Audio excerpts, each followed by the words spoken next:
Jésus sortit de la ville en portant lui-même sa croix pour aller à un endroit appelé le lieu du crâne, qu'on nomme Golgotha en hébreu. Là, les soldats clouèrent Jésus sur la croix.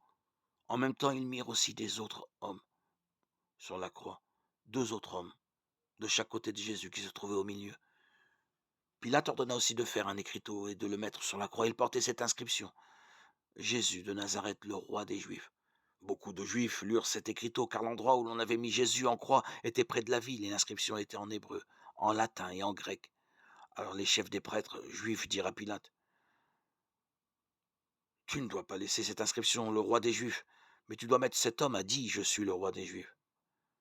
Pilate répondit: Ce que j'ai écrit doit rester écrit. Quand les soldats eurent cloué Jésus sur la croix, ils prirent ses vêtements et les divisèrent en 4 parts, une pour chaque soldat. Ils prirent aussi sa robe, qui était sans couture, tissée en une seule pièce, du haut en bas. Les soldats se dirent les uns aux autres: Ne déchirons pas cette robe, mais tirons au sort pour savoir à qui elle appartiendra. C'est ainsi que devait s'accomplir le passage de l'Écriture, qui déclare: Ils ont partagé mes habits entre eux, et ils ont tiré au sort mon vêtement. Voilà ce que firent les soldats. Jean 19, 17-24.